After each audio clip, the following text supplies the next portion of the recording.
বিগত দীর্ঘ দুঃশাসনে এই দিনটার জন্য আমরা লড়াই করে গিয়েছি। এই দিনটার জন্য বেগম খালেদা জিয়া লড়াই করে গিয়েছেন, জেল খেটেছেন, গৃহবন্দী ছিলেন, কিন্তু এই দিনটাকে তিনি উপভোগ করতে যেতে পারেননি। আজকে আমরা সবাই এই দিনটার অপেক্ষাতেই ছিলাম। আজকে সেই দিনটা এসেছে, সেই ভিক্টোরি এসেছে, সেটা বাংলাদেশের বিজয় হয়েছে।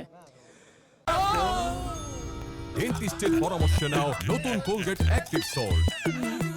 তো স্বাধীনতা অর্জনের চেয়ে স্বাধীনতা রক্ষা করা কঠিন। তো সেই জায়গাটাকে লক্ষ্য রেখে একটি সুস্থ রাজনৈতিক সংস্কৃতি প্রচলনের উদ্দেশ্যে রাজনীতির মাঠে আমরা এসেছিলাম। আমরা বিশ্বাস করতাম যে যারা তারেক রহমানের নেতৃত্বে রাজনৈতিক সংস্কৃতি, গণতান্ত্রিক মূল্যবোধ এবং নৈতিকতাকে এই রাষ্ট্রে আবার ফিরিয়ে আনবো। সেই দিনটা এসেছে, তিনি বাংলাদেশের প্রধানমন্ত্রী হতে যাচ্ছেন এবং সেই রাজনৈতিক সংস্কৃতিকে আমরা ফিরিয়ে আনবো ইনশাআল্লাহ। পূর্বের রাজনৈতিক সংস্কৃতি, অপসংস্কৃতিতে আমরা কোনোভাবেই বাড়াবো না ইনশাআল্লাহ। এবং রাজনীতিটা হবে সুস্থ সংস্কৃতির রাজনীতি। শ্রদ্ধা, স্নেহ, সহনশীলতা, সহমর্মিতা প্রত্যেকের ব্যক্তির মধ্যে থাকবে এবং রাজনীতিবিদদের হাতে রাজনীতিবিদদের সেফটি থাকবে।